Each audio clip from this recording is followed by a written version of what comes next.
Hey folks, welcome back. Um, we're moving into part two, industrialization and dominant minority relations, specifically looking at the period from slavery to segregation and ultimately the coming of post-industrial society.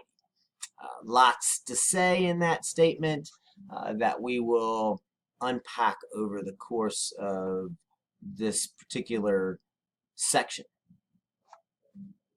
So when we are talking about the impacts of industrialization and how it creates this shift from paternalism to something that's much more uh, rigid and competitive, uh, is is really the story of the rise of industrialization in the United States.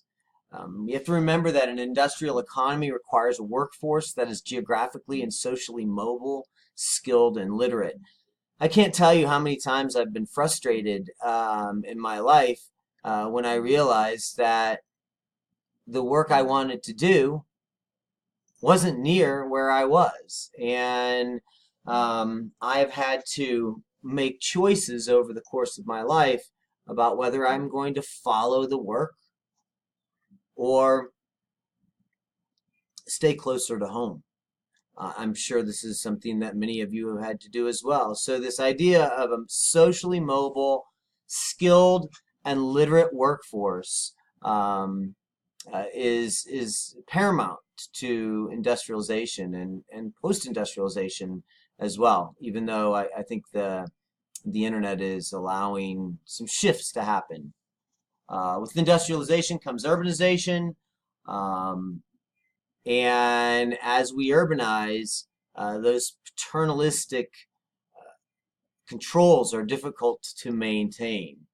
Um, Agrarian paternalism tends to give way to that rigid competitive group relations, mostly because you're no longer living in the same communities that you grew up in. And when you live in small towns, everybody knows what you're doing. Everybody uh, watches you. They control your behavior.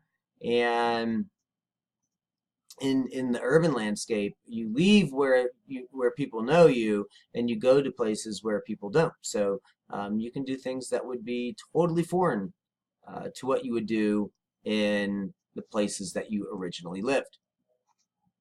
Um, Under this new form of this rigid competitive system, the minority group members are much more free to compete for jobs and other valued commodities. This puts the dominant group on its heels. So the rise of industrialization is as much a reason for the loss of the dominant, at least working class position, as the changing social norms over time. As competition increases, the threatened members of the dominant group, of course, become defensive and hostile. And you see this in attacks on minority groups tending to increase. Sound familiar, folks?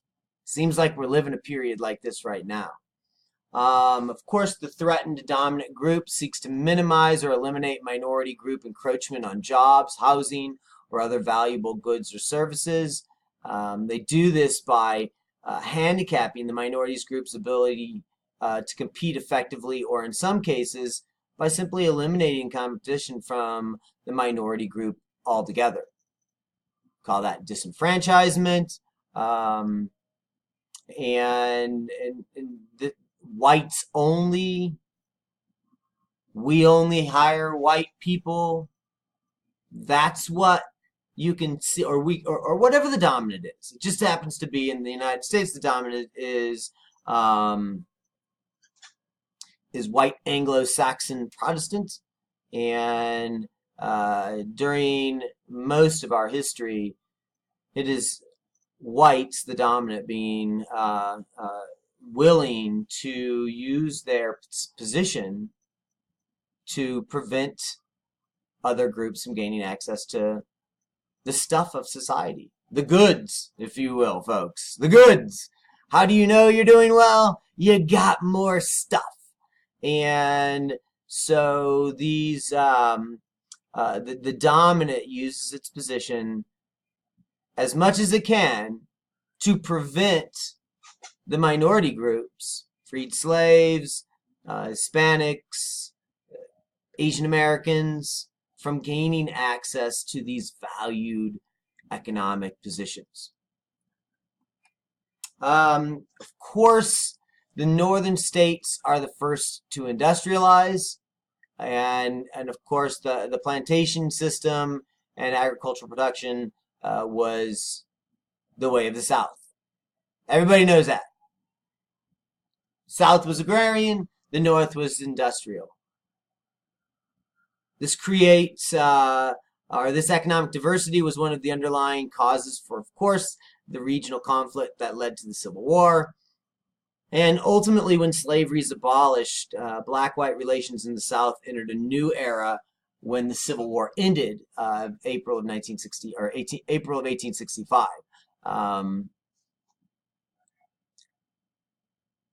This new era is referred to as the period of Reconstruction. It takes place from 1865 to the early 1880s, and it was a what you would call a brief respite in the long history of oppression and exploitation of African Americans, especially in the South. Now, the reason that Reconstruction was successful was because the Union left troops in the South, and the troops enforced the new regulations.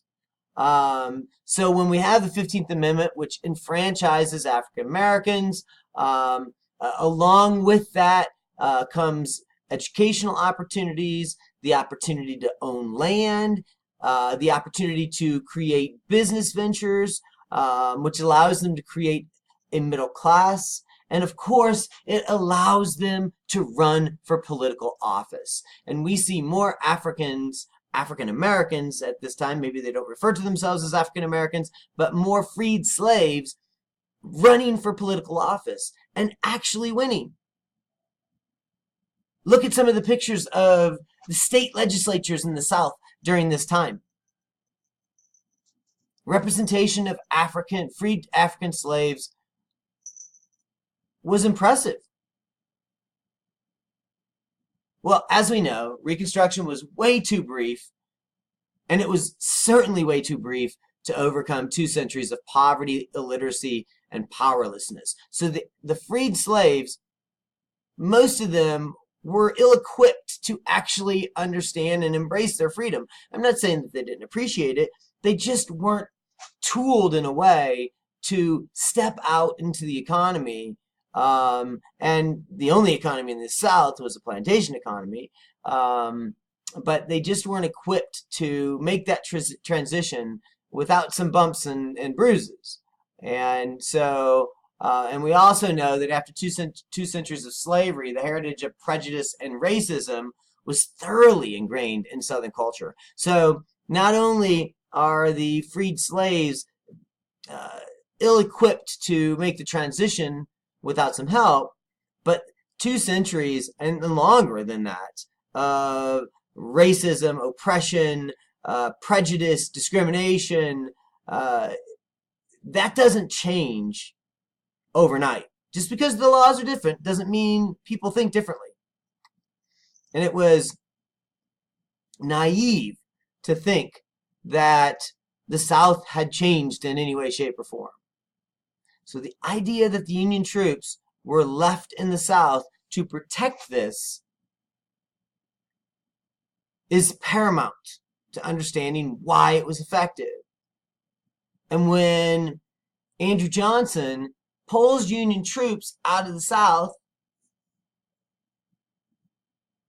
it takes away the protection that this group of people received in order to build this new type of social and human capital.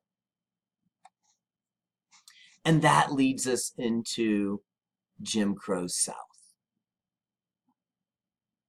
So the system of race relations that replaces slavery in the South was de jure segregation, or by law segregation, or Jim Crow segregation. Under segregation, the minority group is physically and socially separated from the dominant group and consigned to an inferior position in virtually every area of social life. You look at any images, you read anything that comes out of this period from the South, and that's exactly the way the dominant group structured society. Freed African slaves were less than. They were the other, and they were inferior. And the laws protected that perspective. So the more African Americans were excluded from the mainstream of society, the greater their objective poverty and powerlessness became,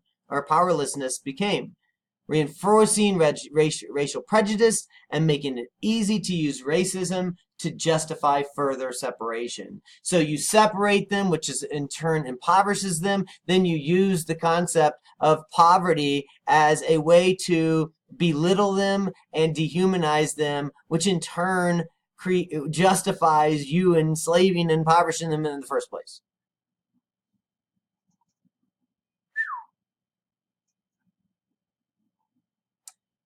The system has its origins in the sharecropping system, where sharecroppers worked the land for Southern plantation elite in return for payment in shares of the profit when the crop was taken to market. Black sharecroppers lacked political and civil rights and found it difficult to keep unscrupulous white landowners honest. What they mean by that is that if you go and you do a fair amount of work for somebody, that white plantation owner might just not pay you. And then it's your word against his word. And in Jim Crow South, the white plantation owner always won. Of course, sharecroppers had very few opportunities to improve their situations, and their powerlessness and poverty continued to exist, and it continued to deepen. Once again, African Americans are locked into a subservient status.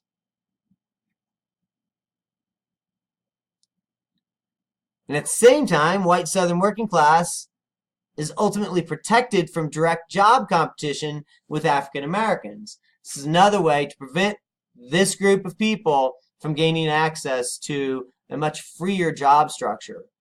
So with the combination of direct discrimination by whites-only labor unions and strong anti-black laws and customs, white workers erected really effective barriers that exclude black workers and, of course, reserve the better industrial jobs in cities and mill towns for themselves. White workers, in turn, take advantage of the new jobs brought by industrialization, while black Southerners remained in rural peasantry, excluded for participation in this process of modernization. Now, we're going to talk a little bit about affirmative action at the end of this lecture, but this really is affirmative action. This is why white males don't like the fact that affirmative action was literally passed into law, because that drew attention to what was happening with them in the first place. They were the ones that gained affirmative action. They were the ones that were given the jobs first and foremost because they were white males.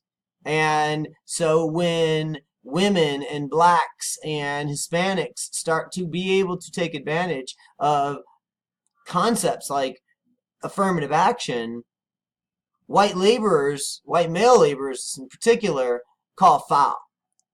Because how dare you take away from them their benefit, their entitlement?